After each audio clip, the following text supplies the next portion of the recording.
Hello everybody, welcome along to Sportsbet TV with me, Paul Alster. It is great to be here with you as usual, looking forward to the weekend racing. And if you happen to be finding me, of course, for the first time, then please press the subscribe button just below the screen and you'll be able to follow my free tips going forward and consider them as part of your multiples or other bets that you're having over the course of the weekend. Well, we had Cheltenham last week. A limited number of selections here, of course, at Sportsbet. There were plenty more selections over at Out in Front. But as is the case when stacks of short price favourites win at the big meetings, it's fairly inevitable that those of us like me that look for the big odds wins and have made it pay with the big odd wins at big meetings where prices hold up, we're going to have a tough time. So Cheltenham this year, not the success we hoped it would be. And over at Out in Front, we had one really nice winner and we had four very nice placed efforts as well. That steadied the ship, meant we made a small loss there.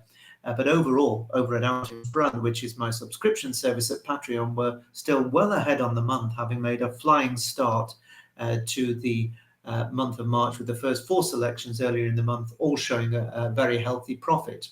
If you want to take advantage of signing up and joining us at that service, then you can click the link in the description box just below this screen. It's just £25 a month. There's no tie-in, and you can join us in time for the start of the flat, where amongst my three selections for Saturday, I have my recommendation for the Lincoln Handicap at Doncaster. I'll also be tipping probably two, maybe even three horses on Sunday at Out in Front, because Sunday's racing is actually very, very good with some cracking action at Doncaster and Ascot, amongst others. But here at Sportsbet, just to get back briefly to Cheltenham, we just didn't get the rub of the green. Some of you might have got paid out each way. I did see one or two things here and there. On De Capo Glory, 33-1 on the Wednesday. I think he finished seventh. It was the first six that I suggested. He finished seventh. There were some bookmakers paying 8 places, I think. And What's Up Darling on the Friday, depending on which bookmaker you bet with, also just missed one place, 6-1. But Daily Present, 14-1, did hang on for the each way money on the Thursday. All in all, though, it was, as I say, a first negative meeting since we started our coverage of the Cheltenham Festival at Sportsbet way back in 2021. So let me take you forward to the one selection I have for you Saturday. A reminder that all three more available at Out in Front. And I'm taking you to Newbury. And you're going to have to be patient because the selection is in the final race there. The 5 o'clock, the 3 mile Veterans Handicap Chase. The going is good to soft in places, an 11 run. Now, it's rather strange. Normally they finish off the card with a fairly minor event or a bumper, but at Newbury on Saturday, the final race is a really good Veterans Handicap Chase. I'm really hoping it's going to be worth waiting for. We are pretty familiar with all of these senior chasers, but none more so than the oldest in the field, Cross Park, trained by Nick Kent, who's now 14 years old. He's almost old enough to smoke, this horse. Although not if the government gets its way, obviously, with the new legislation. It's going to have to live to be a great deal older before it will get a pack of ciggies. A horse that 14 retains its enthusiasm, retains its ability as well. Won at Huntingdon in November, and then went very close in the Lincolnshire National at Market Raisin over the Christmas time, just beaten a neck in that good race. Any rain that's forecast, that wouldn't harm his chances if the rain comes. They're forecasting some showers. But the problem for Cross Park is he's a thorough stayer, and maybe this trip is a little bit on the bare minimum for him. Now, Henry Daly has got a horse called Fortescue, had a wind operation since its fine run when it was second to poor old Highland Hunter here just 3 weeks ago. We lost Highland Hunter, of course, at Cheltenham. Really, really sad, that incident. But Fortescue has a touch of class about him. He stays really well, so if the wind op has helped and he takes to a first-time visor, which suggests that connections feel he's just been running a bit lazily, I could see him running a very decent race despite having 12 stone on his back. Now, Frankie de Burley for the Peter Bowen yard was one of those horses that was unfortunate not to get its chance at Cheltenham last week. It was due to go in the cross-country race, which of course was abandoned due to the state of the ground. Now, he is a capable performer on his day, but he has appeared better in the cross-country sphere in recent years. So I think he has a bit to prove going back over the conventional park fences. Ashtown Land, not so very long ago, Dan Skelton's horse was a really rock-solid staying handicap chaser. He's from a yard that's in terrific form. They had a wonderful Cheltenham, but this horse has really been off colour for the last year. He's pulled up on each of his last 4 starts, and he hasn't actually got round since he ran over hurdles at Haydock 13 months ago, but he has been given a chance by the handicapper. And just take note that if you were to see any money for him, then it might be that Connections feel he had recaptured his form and off his new mark he could go well. But we don't really know if the old ability is still there.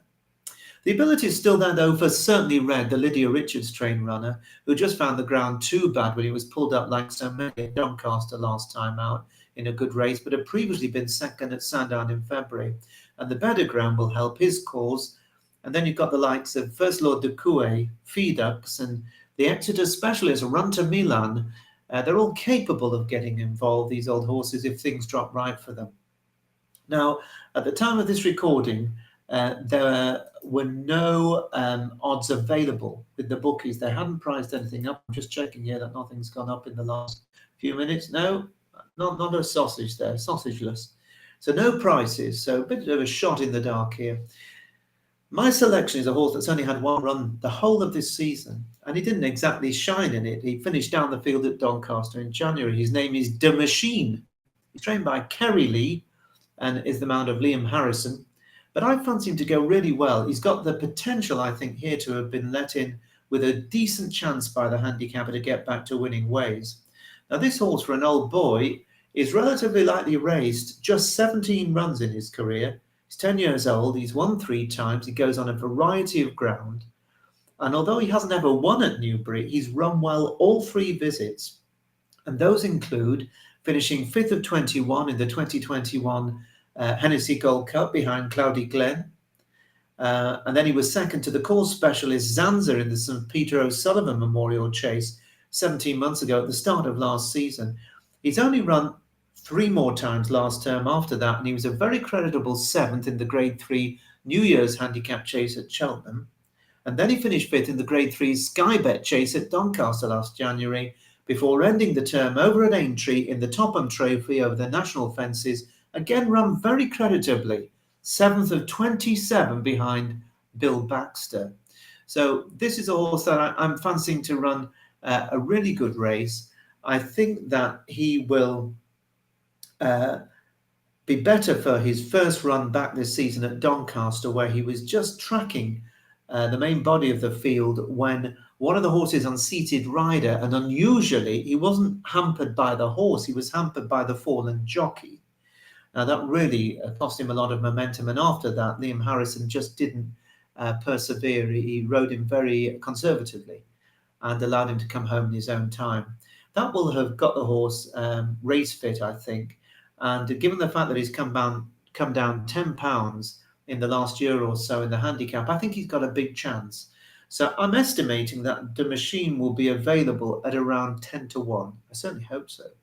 10 to 1 De Machine, and he is my recommendation because I think the trip and the ground will be fine. He's got the run under his belt, and he has been given a chance by the handicapper. Compared to most of the horses in this field as well this season, he's a relatively fresh horse. So De Machine is my choice here at Sportsbet. Remember, if you're looking for more selections, click on the link in the description box just below this screen and consider joining me and many others over at Out in Front. But for now, from me, Paul Alster, I wish you the very best of luck with your punting this weekend, and I'll speak to you at the very same time next week. Bye-bye for now.